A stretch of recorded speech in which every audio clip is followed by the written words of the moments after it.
Hey guys, how's everyone doing today? Thank you for being here and sharing space with me. Now let's get to the conversation. Why do I feel inferior? If you're watching this out there, you're feeling inferior and you're looking at why do I feel inferior? Where is it coming from? Is it coming from left field, right field? Not sure if I was pointing the right way. Let's start with a conversation that has to do with perception, how we perceive things. One reason that we can feel inferior is because we're making a perception or a judgment based off of our lens of life of what we think people are doing or how they're seeing us. So an example of this could be that I'm at a business meeting or a meeting with people and I'm in there and I see that people are looking at me. So then my thought goes, Juan, they're looking at you because they think that they're better than you. And they are better than you, right? So that is where my lens of life, how my eyes and my mind are interpreting a situation interaction. Now, mind you, I haven't had an out loud conversation. All of this is in here. I have not asked this individual who is staring at me, why are you staring at me? I've just created this whole philosophy that took place. And that can cause me to have that inferiority, to feel that other people are better than me.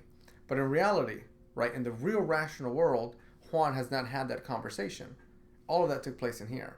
And it took place in here because of other components like upbringing, self-esteem, self-confidence, etc. What's important to know is that this can take place, right? That whole example that I gave you, it can take place. So what we want to do is we want to challenge it by being able to say, okay, if I am having that thought, let me challenge it by going up to that person and asking the question.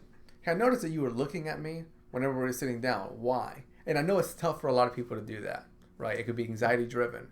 But if you ask why, you're going to get an answer. And they're probably going to say, I wasn't actually looking at you. I was looking at the person behind you. Or I like that shirt that you had. And I'm thinking about buying it. Or, I look at you because you have a very calming face. Whatever it may be, but more than likely, it's not going to be what you're thinking. The other reason that we feel inferior is because of our experiences, our upbringing. As an example, it could be that I grew up in a house where my parents were always negative towards me. They called me demeaning names. You're stupid. You're dumb. You're never going to amount to anything.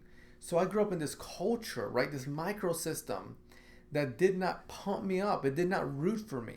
It did not pull me up and say, you are strong, you are mighty, you're able to achieve so much in your life. It did the opposite of that. And then over time, I started to develop a logic around that. I started to say, that is real, that is rational, the way I was treated. And the way I was treated created feelings and thoughts and then caused my behavior and caused me to feel inferior. So then I get to a point that I'm a little bit older, I'm an adult now, I got this beard, right? And I feel that I'm inferior to others. And that's where it's important to sit down with someone and then be able to go back to the past and say, you know what, you were taught something that you should not have been taught. You were treated in a way that you should not have been treated. So we want to be able to remove that layer of our life. Just like you got an onion, you remove the layer. We want to be able to remove the layer and then put a new layer on there that replaces the other one. And the new one is that one that says, you are strong, you are able, you are capable, you are able to overcome your challenges. Just beautiful affirmations on there that allow you to push again that feeling of inferiority. And the last one I'll share with you before we finish up is comparisons. Sometimes we feel inferior when we engage in a comparison. There's a beautiful quote that goes into comparison. Comparison is a thief of joy. And I want you to think about that. Often when we compare ourselves to others, we remove joy. What I've really encouraged people to do is instead of comparing yourself to anyone, find leaders, role models, guides in life. Like Muhammad Gandhi, you could say that's my role model. He is someone I look up to. Or President Barack Obama, whoever it may be. It's you and it's your life. I want you to find people that you look up to.